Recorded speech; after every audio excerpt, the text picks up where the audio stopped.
जय हिंद। आज हम पढ़ने वाले हैं कक्षा 10 ज्योग्राफी चैप्टर 7 राष्ट्रीय अर्थव्यवस्था की जीवन रेखाएं।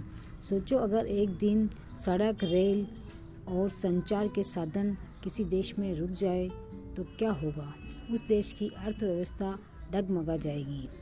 इसीलिए संचार और परिवहन को एक देश की जीवन रेखाएं कहा जाता है। परिवहन का अर्थ है लोगों और वस्तुओं को एक स्थान से दूसरे स्थान तक पहुंचाना। संचार का अर्थ है संदेशों और सूचनाओं का आदान प्रदान। ये दोनों मिलकर देश की अर्थव्यवस्था को मजबूत बनाते हैं। परिवहन के प्रकार। भारत में परिवहन के 5 प्रमुख साधन हैं: सड़क, रेल, जल, वायु और पाइपलाइन परिवहन। अब हम एक एक करके इन्हें समझते हैं।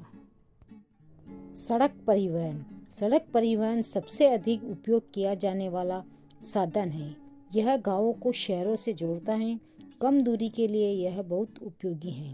गोल्डन क्वाड्रिलेटरल परियोजना दिल्ली, मुंबई, चेन्नई और कोलकाता को जोड़ती है। रेल परिवहन लंबी दूरी और भारी सामान के लिए सबसे किफ़ायती साधन है। भारत की रेलवे एशिया की सबसे बड़ी रेल प्रणालियों में से एक है। यह उद्योगों के विकास में महत्वपूर्ण भूमिका निभाती है। जल परिवहन सबसे सस्ता साधन है।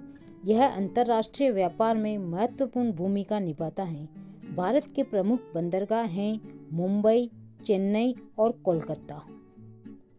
वायु परिवहन सबसे तेज साधन है। आपातकालीन सेवाओं और पर्यटन में इसका विशेष महत्व है। हालांकि यह महंगा होता है, लेकिन समय की बचत करता है।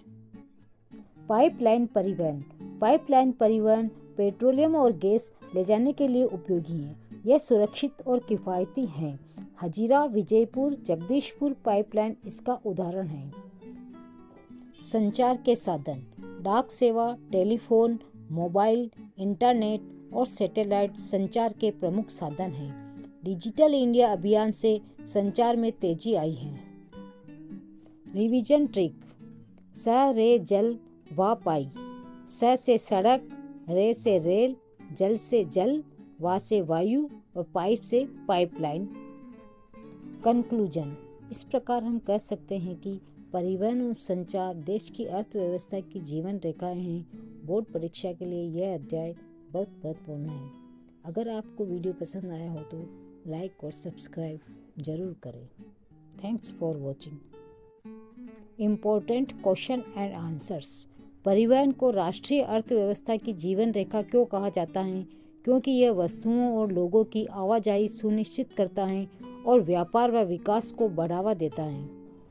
गोल्डन क्वाड्रिलेटरल क्या है? यह एक राष्ट्रीय राजमार्ग परियोजना है जो दिल्ली, मुंबई, चेन्नई और कोलकाता को जोड़ती है। जल परिवहन का एक लाभ लिखिए। यह सबसे सस्ता परिवहन साधन है। पाइपलाइन परिवहन का उपयोग किसके लिए होता है? पेट्रोलियम, गैस और तेल के परिवहन के लिए पाइपलाइन परिवहन का उपयोग किया जाता है।